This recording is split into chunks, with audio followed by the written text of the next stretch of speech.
Bonsoir à tous, bonsoir à toutes. Je vais tout d'abord me présenter. Je m'appelle Isabelle Birambeau. Je suis réalisatrice de podcasts et notamment j'ai réalisé un podcast qui s'appelle « C'était ce jour-là ». « C'était ce jour-là », c'est un podcast qui est consacré à la mémoire des Juifs en Europe, qui est consacré à la Shoah. Et pour réaliser ce podcast, j'interviewe de nombreuses personnes, dont des historiens, des experts, des cinéastes, des artistes, comme Francine, mais aussi des survivants de la Shoah. Et l'an dernier, j'ai participé à un forum qui s'appelle Forum Génération de la Shoah, qui est organisé par le Mémorial de la Shoah à Paris, et qui rassemble pendant 2 jours les victimes, les enfants et les petits-enfants des victimes. Dans ce contexte, j'ai rencontré Marcel Steinberg. Marcel Steinberg participait à la conférence sur les enfants cachés et je lui ai demandé une interview pour que je puisse enregistrer son témoignage et il a accepté. Il m'a raconté comment il a été caché dans le nord de la France au lendemain de la rafle du Veldiv. Marcel Steinberg avait 6 ans. Après la guerre, Marcel Steinberg s'est engagé dans l'association du convoi numéro 6 et des camps du Loiret, puisqu'il a perdu de nombreux membres de sa famille qui ont été déportés à Auschwitz via ce convoi. Après son interview, le président de cette association du convoi numéro 6, Alexandre Boriki, m'a contacté car il voulait lui aussi témoigner. Il voulait me raconter l'histoire de sa mère qui avait 6 ans à l'époque et de sa grand-mère qui avait été cachée par des justes parmi les nations. Et ils ont été cachés pendant 2 ans et demi à Paris, dans un petit cagibi, où ils ne pouvaient pas du tout s'allonger. Et donc voilà, ils ont été cachés dans ces conditions-là. Et voilà, j'ai sélectionné pour vous des extraits de podcasts, de ces 2 podcasts. Ce sont 2 interviews. Et voilà, vous allez écouter leurs témoignages. Et donc je vais également traduire ce que je viens de dire en allemand pour le public allemand qui est ici présent. Sehr geehrte Damen und Herren, ich möchte mich zuerst vorstellen. Mein Name ist Isabelle Birambeau. Ich bin Autorin eines Podcasts namens C'était ce jour-là. Es bedeutet auf Deutsch, es war an diesem Tag, wo das Leben von vielen Menschen umgekippt wurde. Dieser Podcast widmet sich der Erinnerung an die in Europa umgebrachten Juden. Um dieses Podcast zu realisieren, interviewe ich viele Personen. Ich interviewe Geschichtswissenschaftler, Experten, Filmemacher, Künstler, aber auch Leute, die den Holocaust überlebt haben. Voriges Jahr war ich in Paris bei Forum Shoah Generation. Das ist ein Forum, das von der Gedenkstätte Memorial de la Shoah organisiert wurde, jedes Jahr. Und dort habe ich Marcel Steinberg kennengelernt. Marcel Steinberg war ein verstecktes Kind. Er hat 2,5 Jahre in einer französischen Familie im Norden Frankreichs wurde er versteckt und dadurch hat er überlebt. Und Marcel Steinberg hat mir seine Geschichte in dem Podcast erklärt.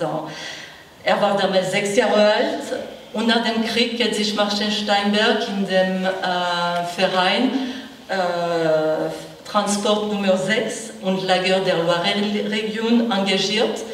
Und dieser Transport Nummer 6 hat die Destination von Auschwitz gehabt. Und nachdem ich Marcel Steinberg interviewt habe, hat sich der Präsident von diesem Verein mit mir in Kontakt gebracht und er wollte auch mir seine Geschichte erzählen. Er wollte die Geschichte erzählen von seiner Mutter, die damals 6 Jahre alt war, und von der Großmutter, und beiden wurden bei einer Frau in Paris versteckt, in einer ganz winzigen Kammer. Und dadurch haben sie der großen Razzia von 1942 überlebt. Und dank dieser Frau haben sie diese Razzia überlebt. Aber ich möchte nicht länger stören und ich möchte gerne, dass Sie den Ausschnitt von dem Podcast, die nicht übersetzt wird, sondern ich glaube, es gibt einen Zettel, der auf Deutsch übersetzt wurde, wo der Inhalt von diesem Podcast einfach zusammengefasst ist. und ich lasse euch diesen Podcast hören. Alors maintenant, je vais laisser la parole à mes podcasts. Donc vous allez entendre les témoignages de Marcel Steinberg et d'Alexandre Boricki. On va commencer Boricki parce que j'ai devant les yeux Monsieur Boricki. Oui, Boricki d'abord. Très bien. Pendant ces 14 mois... Mon père a été convoqué par qu'on appelle la rafle du billet vert, mais c'était pas une rafle, c'était une convocation. Et de là, ça a été le piège. Il a été embarqué à Pithiviers et Beaune-la-Rolande et déporté par le convoi 6 le 17 juillet 1942. Qu'est-ce qui était la particularité du convoi 6 ? La particularité, c'est qu'il est parti des camps du Loiret. Des camps du Loiret, il y a eu 8 convois, le 4, 5, 6, 13, 14, 15 et 35. Ils sont tous partis des camps du Loiret. Le 5 et le 35 étaient partis de Beaune-la-Rolande et les autres de Pithiviers. Et j'étais interné là-bas donc avec ma mère et mon frère. Ma mère est partie dans le 16. Moi, je suis resté seul avec mon frère. Je me pose encore la question, comment il a pu partir tout seul dans le convoi 34. Mon Dieu, il a été gazé à l'arrivée. Mon père, j'ai la date de décès. Il est décédé 15 jours après son arrivée. Moi, j'ai été pris avec ma mère et mon frère dans ce qu'on appelle là une rafle du Veldiv. J'ai été interné dans le Veldiv avec ma mère et mon frère pendant les 5 jours. Et ensuite à Pithiviers et Beaune-la-Rolande, où j'ai eu, je dis bien, la chance d'attraper la scarlatine. C'est ce qui m'a sauvé parce que j'ai été transféré à l'hôpital Claude Bernard et ensuite exfiltré à la pouponnière de Neuilly, rue Édouard Nortier, d'où une tante est venue m'exfiltrer et m'a envoyé chez un fermier dans le Nord, dans une petite ville à côté de Arras, Saulty, S-A-U-L-T-Y. Et donc vous étiez dans cette famille du nord de la France. Vous avez vécu et grandi jusqu'à quel âge avec cette famille ? Moi, je suis resté pendant les 3 ans de la guerre, jusqu'à la fin de la guerre, d'où mon oncle est venu me chercher. Et eux, j'avais voulu à un moment, dans les années 2000, les faire nommer juste, jusqu'au jour où ma tante, qui m'avait sorti de la pouponnière de Neuilly, elle m'a raconté une histoire qui est arrivée pendant la guerre. Mon oncle et ma tante payaient pour moi. Chaque mois, elle envoyait de l'argent. Et un mois, l'argent n'est pas arrivé. Et elle a écrit en disant, si on ne reçoit pas l'argent, elle ne pourra pas nous garder. Alors j'ai arrêté de vouloir les faire nommer juste parce que, comme c'était pour de l'argent qu'elle le faisait, c'était pas acceptable par Yad Vashem. En 2005, j'ai réuni toute la famille Poulain. Et la mère était morte, c'est elle qui était la moins, je sais pas quoi le mot employé, elle était plus dure. Moi je me rappelle, elle m'enfermait avec dans une étable où il y avait des cochons, quand j'avais mal ramassé les haricots verts ou le blé, ou j'avais mal fait ce qu'il me demandait de faire. J'étais un peu la Cosette, si vous voulez, en gros. Jusqu'au jour où j'ai appris qu'après la guerre, quand je les avais réunis en 2005, j'ai appris qu'il y avait des fils de la famille. Il y était 2 fils, un qui s'appelait Marcel comme moi. Moi, on m'avait changé de nom, on m'avait appelé Charlot, et au lieu de Steinberg, le maire, on m'avait appelé. Et j'ai appris donc que ce petit garçon-là, qui s'appelait Marcel comme moi, il avait un petit frère de 5 ans de mon âge, qui un jour après la guerre, il a dit à sa mère, « Maman, j'ai mal au ventre, appelle un docteur, viens, on va à l'hôpital. » Je peux plus, c'est gargouille. Et la mère l'a engueulé en lui disant, tu vas pas faire le bébé, monte te coucher et ça ira mieux demain. Malheureusement, le lendemain, il était mort. Pour vous citer un peu la dureté de cette femme. Ça m'a un peu réchoupillé avec eux parce que c'était pas après moi qu'elle en avait vraiment, c'était après les 2 bras qu'on était tous les deux. Et ensuite, comment vous avez... Mon oncle m'a ramené, il m'a donc envoyé dans une maison d'enfants. J'étais à Berck-Plage, d'où j'ai été renvoyé parce que j'étais trop turbulent. Mais bon, c'est pas une excuse, mais comme j'étais élevé par personne, j'étais un peu lobous, comme on dit en yiddish. Et ensuite, il m'a envoyé chez les communistes, rue Paradis, la CCE, Commission centrale de l'enfance, qui est devenue. Et donc, quand je suis revenu de la dernière maison d'enfants que j'ai fait à Grenoble, Aix-les-Bains, pardon, vers 14 ans, avant 15 ans, j'ai continué l'école à Paris, le peu que j'ai fait, parce que j'ai pratiquement pas été à l'école, je me suis fait tout seul. Donc j'ai fini l'école des 4 Fils, rue des 4 Fils à Paris 3e, où j'ai eu mon certificat d'études, mais je ne sais pas comment j'ai fait pour l'avoir parce que j'étais vraiment ignare. Ensuite, j'ai travaillé tout de suite, à 14 ans et demi. Mais vous avez essayé de cacher vos origines juives en changeant de nom? Non, c'est pas moi qui ai voulu changer de nom. C'est eux là-bas, il fallait que... Oui, parce que je ne pouvais pas rester avec un nom comme Steinberg, SZTEJNBERG. On m'aurait tout de suite reconnu, donc comme il y avait des antisémites partout, puis même les gens qui nous cachaient risquaient leur peau. Ils n'étaient pas juifs, bien sûr, et je les ai revus après la guerre, oui, comme je l'ai dit. Et vous en gardez quel souvenir? Pas un bon souvenir du fait de leur comportement, mais bon, je leur en veux moins du fait qu'ils se sont mal conduits envers un de leurs fils aussi. Alors bon, c'était pas après moi qu'ils en avaient vraiment besoin. Le mémorial, ça a été pour moi et en même temps ma maison et en même temps mon cimetière. Il y a un banc devant le mur des noms et je m'assois là tous les jours que je viens et je suis assis devant la liste pile des S, des Steinberg de l'année 42. Il y a mon père, ma mère, mon frère et ma tante qui a été déportée dans le convoi 58 avec ses 3 filles, dont la dernière avait 2 mois. 2 mois, je ne sais pas si vous imaginez ce que c'est qu'une enfant de 2 mois. Elle l'allaitait encore. Ce que je me dis toujours dans ma tête, c'est qu'elle n'est sûrement pas arrivée vivante à Auschwitz. Elle est sûrement morte dans le train. Elle n'avait pas de quoi la nourrir, la pauvre. Aïe, aïe, aïe. Donc, mon grand-père part le 14 mai 1941. Pendant ces 14 mois, elles vont vivre donc à leur adresse au 10 rue Fédherbe, dans le 11e, avec ma mère. Ma grand-mère va aller 2 ou 3 fois rendre visite à mon grand-père dans le camp au camp de Pithiviers. Alors, après 16 et 17 juillet 1942, mon grand-père, lui, part, mais arrive la rafle du Veldiv. Et donc, ma grand-mère, qui avait vu son mari être arrêté, 14 mai 41, avait, entre guillemets, en tout cas prévu dans sa tête une porte de sortie. Je m'explique. Elle habitait donc 11 rue Fédherbe. Elle habitait, je crois, c'était au 2e étage. Et en fait, au 1er étage, il y avait un jeune couple de Français qui venait d'avoir un enfant, un bébé. C'était des gens, voilà, on peut dire des justes, vraiment, qui étaient contre tout ce qui pouvait se passer. Et ils avaient dit à ma grand-mère, on va tendre un drap dans la cour entre notre cuisine et la vôtre, et s'il se passe quelque chose, vous envoyez votre fille, qu'elle descende par l'intermédiaire de ces draps chez nous, et on la cachera. Arrive le 16 juillet 1942, la rafle du Veldiv, et ma grand-mère, donc, elle entend l'arrivée des camions, de la police.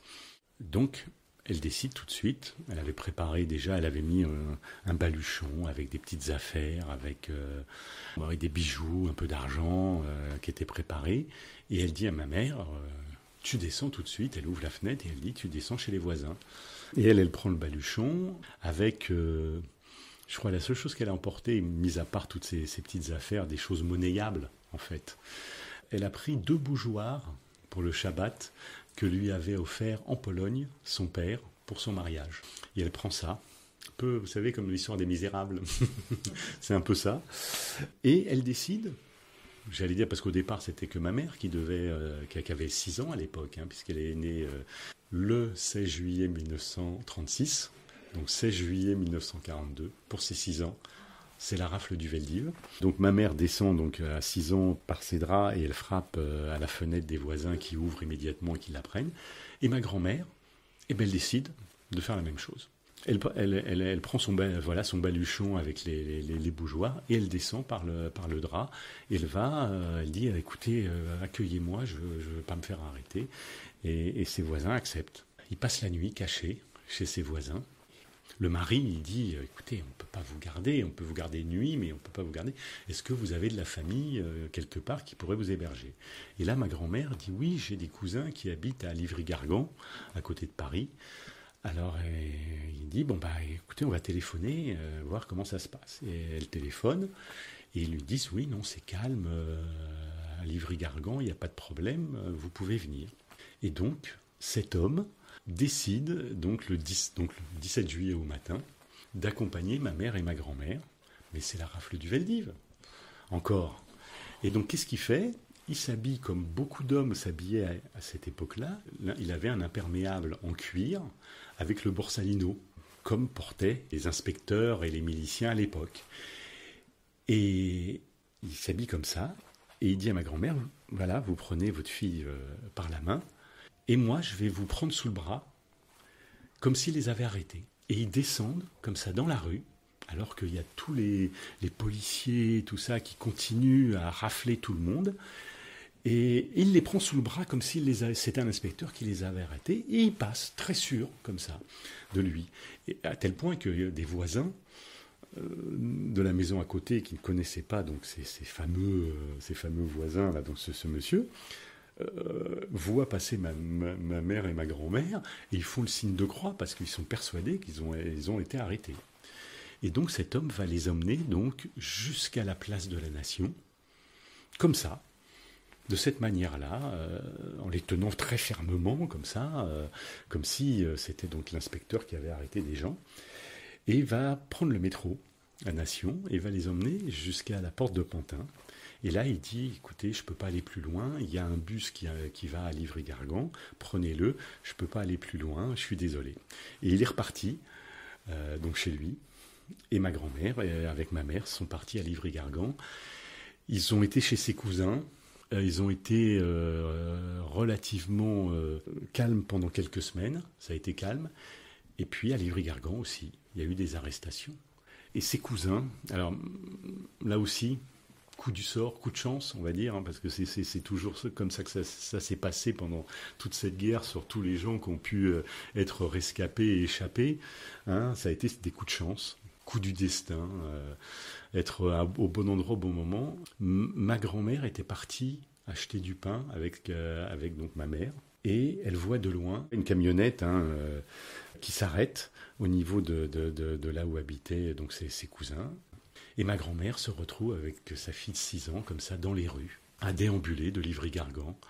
Un moment même, elle est obligée d'aller se cacher dans la roulotte d'une cartomancienne, Zigane, le temps que ça se passe, pour soi-disant se faire tirer les cartes. Et voilà. La Zigane a très bien compris que en fait, ma grand-mère n'était pas venue pour ça, mais elle a joué le jeu, entre guillemets. Le temps que ça se calme, et ma grand-mère repart après dans les rues de Livry-Gargan. Et là, elle tombe sur une dame qui était une voisine de la rue, qui connaissait les fameux cousins. Et en fait, ces cousins avaient une fille qui fréquentait le fils de cette dame. Et elle dit, mais vous n'étiez pas là chez les cousins, enfin, je me souviens plus le nom des cousins, mais elle dit, vous n'étiez pas chez eux? Si. Elle dit, venez. Et cette femme, en fait, avait son mari qui était parti au STO, en Allemagne. Son fils était prisonnier de guerre. Et elle va accueillir ma mère et ma grand-mère pendant 2 ans et demi, dans des conditions difficiles, parce que en fait, elle les cachait dans un cagibi de 2 mètres carrés. Elles étaient enfermées toute la journée. Elles ne sortaient que la nuit. Mais cette femme va être extraordinaire parce qu'elle va partager tout ce qu'elle a, ses maigres repas. Et c'est grâce à ça que ma mère et ma grand-mère ont pu survivre, mais dans des conditions terribles, parce qu'en fait, ils ne pouvaient même pas se coucher. Et donc elle restait, ma grand-mère restait assise dans ce cagibi avec sa fille sur les genoux. Et ça a duré pendant 2 ans et demi. Comme ça, elle pouvait sortir quelques minutes ou 1 heure pendant la nuit en faisant pas de bruit, parce qu'il ne fallait pas qu'on sache qu'elles étaient cachées là. Ma mère a eu des problèmes de santé, elle a développé une scoliose. Et le fait d'être comme ça dans des conditions cachées comme ça, assises en permanence, ça n'a pas arrangé les choses. Ma grand-mère, à un moment, je crois en 1943, je ne sais pas comment, par des résistants, elle a réussi à avoir un rendez-vous avec un médecin orthopédique à Necker, l'enfant malade. Elle est partie à 6 heures du matin, je crois, là-bas, avec des résistants qui les ont amenés. Elle va voir ce médecin, c'est un grand professeur, Et le professeur la reçoit, et le professeur comprend très vite que ce sont des juifs. Alors, il met la main sur le téléphone et il dit à ma grand-mère, je vous laisse 5 minutes pour partir. Après, je préviens la police. Et donc, ma grand-mère, elle a repris ma mère dans ses bras. Ils sont repartis, évidemment, se cacher. Voilà. Et donc, ma mère a gardé des séquelles, après la guerre, pendant toute sa vie, de cette scoliose et de cette malnutrition qu'elle a vécue. Elle a eu une greffe après la guerre, une greffe au niveau de la colonne vertébrale en 1952. Enfin, voilà. Mais voilà comment ils ont pu, en tout cas, survivre. Cachée, et arrive la libération évidemment, et elle décide de rentrer rue Faidherbe, là où elles habitaient. Ma grand-mère allait tous les jours à l'hôtel du Tessia avec l'espoir de retrouver mon grand-père, et elle a eu la chance effectivement de le retrouver, et mon grand-père donc revient rue Faidherbe, évidemment. Il avait 34 kilos, complètement amaigri, et donc il sonne à la porte, et la porte s'ouvre, évidemment il se tombe dans les bras avec ma grand-mère, et ma mère, elle dit, mais non, c'est pas mon père. Elle connaissait son père, j'allais dire un monsieur qui était normalement constitué, et elle rejette cet homme qu'elle ne connaît plus, qu'elle ne reconnaît plus. Donc ça a été des mois très difficiles. Et ça a été terrible cette période pour lui, parce que à tel point que quelques mois après son retour, il a fait une tentative de suicide, parce qu'il ne pouvait pas supporter que sa fille ne le reconnaisse pas. Et, voilà, ça a été des moments très durs. Bon, il en a réchappé de sa tentative de suicide. Les choses se sont arrangées avec le temps. Ils ont déménagé de la rue Faidherbe, qui leur rappelait trop, évidemment, les circonstances de la déportation, de l'arrestation et tout ça. Ils sont arrivés cité du Petit Thouars, dans le 3e arrondissement.